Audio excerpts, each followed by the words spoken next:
अमर रहे, दाऊद देवीलाल अमर रहे,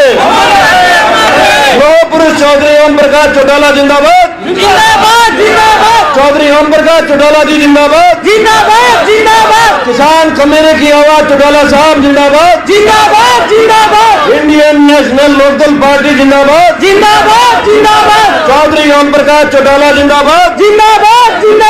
आपके सामने चौधरी ओम प्रकाश चौटाला जी। श्री महेंद्र सिंह चौहान जी, श्री रणदीप मोदी जी, अजीत मोदी जी, अशोक शर्मा जी, आपका बहुत शुक्रिया।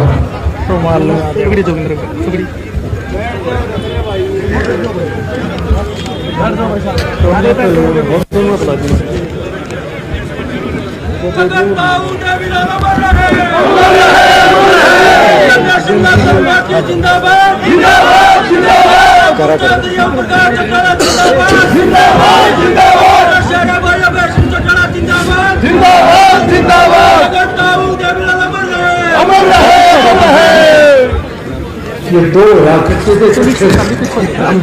एक तो भाग लिया, इसका पता नहीं हो कब तक टिकेगा। प्रधानदेव मंच पर विराजमान विभिन्न राजनीतिक पार्टियों से जुड़े हुए इस कृषि प्रधान देश के मेहनत कश कमेरे का साथ देने के लिए आप तो सभी साथियों, इस सभा स्थल में उपस्थित बड़ौदा विधानसभा क्षेत्र के हर एक गांव से आए हुए सम्मानित बुजुर्गों, माताओं, बहनों, इस कृषि प्रधान देश के उज्जवल भविष्य की इस बच्चों,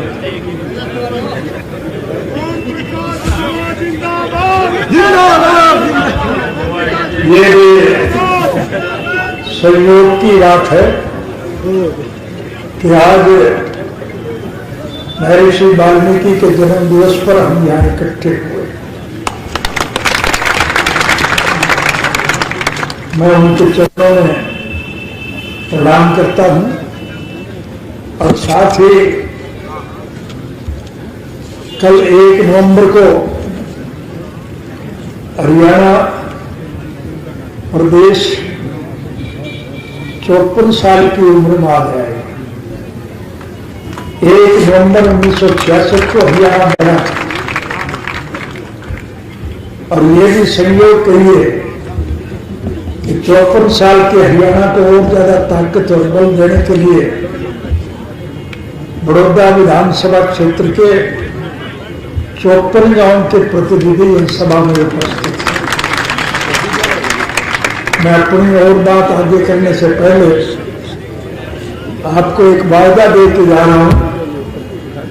राज तो आप बनाओगे, लेकिन सरकार बनने के बाद इन बूढ़े बुजुर्गों की पेंशन 54,000 रुपया में होगी।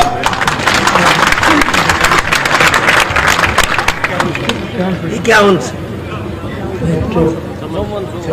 हमारा ये देश कृषि प्रधान देश है। इसकी अर्थव्यवस्था केवल खेती पर टिकी है। अगर किसान खुशहाल है तो देश मालामाल, और अगर किसान कंगाल है तो देश का बुरा हाल है। ये मेरे कहने की आवश्यकता नहीं, पूर्व वक्ताओं ने बहुत विस्तार के साथ सारे हालात से आपको अवगत कराया। प्रत्यक्ष में प्रमाण की जरूरत नहीं। आज इस देश का हर नागरिक, चाहे कोई किसी भी धर्म और मजहब को मानता है, किसी भी जाति का है, किसी वर्ग से जुड़ा हुआ है, और चाहे किसी के रोजगार, व्यवसाय और कारोबार का कोई भी साधन क्यों ना हो, चाहे हिंदू है, सिख है, मुसलमान है, ईसाई है, चाहे हरिजन है, चाहे बैकवर्ड, चाहे व्यापारी है या कर्मचारी, चाहे कारखानेदार है या मजदूर है, चाहे किसान है या कमेरा है, इस देश का हर नागरिक आज बहुत बुरी तरह से दुखी है, परेशान। और परेशान जो है वो सरकार के गलत किए हुए कामों की वजह से। मैं और ज्यादा विस्तार में ना जाऊंगा, मुझे 7-8 मंडियों में जाने का भी मौका मिला था। मंडियां जीरी से भरी पड़ी हैं। मैंने दुकानदारों से भी पूछा, किसानों से भी पूछा कि ये इतने ढेर लगे हुए हैं कि जीरी उठाई नहीं जा रही। तो लोगों ने बताया कि सरकार खरीद नहीं रही। बाहर सड़क पे ट्रैक्टर ट्रालियां भरी खड़ी और उनका मुंह मंडी की बजाय गांव की तरफ। मैंने उनसे पूछा, भाई तुम मंडी में आए हो, बाहर क्यों खड़े? उन्होंने कहा जी कोई खरीद नहीं रहा है, उल्टा घरों को वापस ले जा रहा है। किसान अपने उत्पादन को मंडी में बेचने के लिए ले जाता है और जब उसे निराश होकर के वापस घर को लाना पड़ता है तो उसे पीड़ा होती है कि नहीं होती है? आज इस सरकार ने ऐसी गलत नीतियां बनाई, वायदे तो बड़े किए। चुनाव घोषणा पत्र में तो इतने वायदे किए जैसे किसान को ये बहुत ज्यादा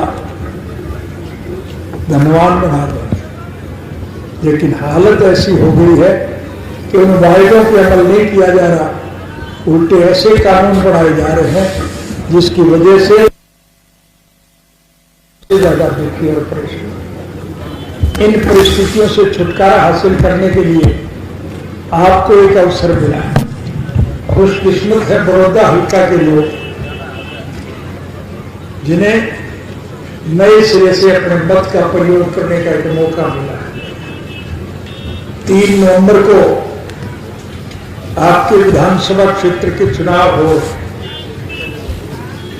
इंडियन नेशनल लोकदल पार्टी के प्रत्याशी अभी आपसे मुखातिब हो चुके हैं। मैं पलट करके आपसे एक बात पूछना चाहूंगा कि क्या इंडियन नेशनल लोकदल का एक प्रत्याशी पिछला चुनाव हारने के बाद भी आपसे निरंतर जुड़ा रहा या नहीं जुड़ा रहा? आपके दुख सुख में ये भागीदारी करता रहा या नहीं करता? आपके अधिकारों के लिए ये निरंतर संघर्ष में जुड़ता रहा या नहीं? जोगिंदर सिंह मलिक का कोई व्यक्तिगत स्वार्थ नहीं, कोई राजनीतिक स्वार्थ नहीं। ये संघर्षशील और जुझारू कार्य करता है। ये तो स्वर्गीय चौधरी देवीलाल जी के स्वप्न साकार करने का पक्ष है। इंडियन नेशनल लोकदल की पौधा चौधरी देवीलाल जी की देन, और हम सब लोग जो यहाँ बैठे हैं अपने खून से उस पौधे को सींचने का काम करें ताकि ये पौधा अच्छा फलदार बने और लोग इसका लाभ उठा सकें। लेकिन आज परिस्थितियां इसके बिल्कुल उलट हैं। आज इसके विपरीत कार्यक्रम हो रहे हैं। हरियाणा प्रदेश से जैसे मैंने जिक्र किया कि 1 नवंबर 1966 को बना था और 38 साल के अरसे में लगभग 45,000 करोड़ का कर्जदार था। और फिर इंडियन नेशनल लोकदल पार्टी की सरकार बनी। हमने उस कर्जे को नहीं उतारने का काम किया, बल्कि इस प्रदेश के हर नागरिक को हर प्रकार की सुविधा प्रदान करने की। सरकार आपके द्वार कार्यक्रम के तहत सरकार आपके गांव में हर वर्ष आती थी कि नहीं आती थी? आप जो मांग रखते थे वो सारी मांगे आपकी पूरी की गई थी या नहीं की? हम चाहते हैं कि विकास के कामों को गति मिले और इस देश के हर नागरिक को सारी सुविधाएं मिल सके। ये हमारी एक सोच है। इस सोच को सिरे चढ़ाने के लिए आपको एक अवसर मिला है। हमारे विरोध पक्ष के लोग एवं मुख्यमंत्री महोदय की घोषणा करते हैं, गांव में तो नहीं जा सकते। गांव में तो इनकी पिटाई होती है, लोग घोषणा नहीं देते क्योंकि इनके किए हुए गलत कारनामों की वजह से लोग दुखी और परेशान। लेकिन मुख्यमंत्री जी बयान देते हैं कि 1 सीट जीतने से क्या फर्क पड़ेगा। ये मुझे कहने की आवश्यकता नहीं। आज हरियाणा प्रदेश का नहीं, इस देश का हर नागरिक मौजूदा शासन तंत्र से दुखी है या नहीं? और हर आदमी की जबान पर एक बात है, आप विरोधी से भी पूछोगे तो वो भी यही कहेगा कि जितनी भी सरकारें हरियाणा प्रदेश में बनी उनमें सबसे अच्छी सरकार इंडियन नेशनल लोकदल पार्टी। हमने ठीक काम किए, लोगों को सुविधाएं प्रदान की।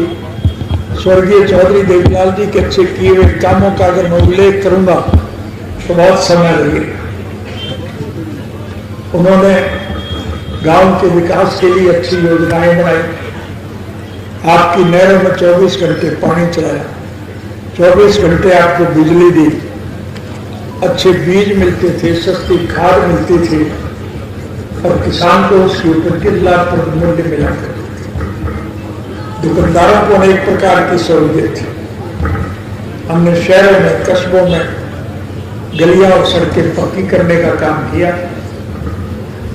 उनको रोजगार के अवसर प्रदान किए और उसी का परिणाम निकला कि दूसरे प्रदेशों के और दूसरे देशों के अच्छे बड़े कारखानेदारों ने हरियाणा प्रदेश में आकर के अपने कारखाने लगाए। इसमें लोगों को रोजगार मिला, प्रदेश की आमदन बढ़ी। हमने जहां कर्जे को कम किया वहां आपके विकास के लिए दिल खोल करके पैसा खर्च किया और विकास के कामों को गति दी। इस नालायक सरकार का अगर मैं जिक्र करूं, हरियाणा प्रदेश में हमारी सरकार 2005 में जब गई थी, यहां कांग्रेस को सरकार बनाने का अवसर मिला था और 10 साल के अरसे में कांग्रेस पार्टी की सरकार के मुखिया ने 48,000 करोड़ का कर्जा लिया था और एक भी ईंट विकास के नाम पर कहीं नहीं गया। अगर वो आए तो उससे पूछना, आ नहीं पाएगा वो, क्योंकि लोग उन्हें गांव में घुसने नहीं दे रहे। उनके किए हुए गलत कारनामों की वजह से लोग दूर। लेकिन आए तो उसे पूछना कि तुमने ये कर्जा किस लिए लिया था और उस कर्जे का क्या उपयोग हुआ।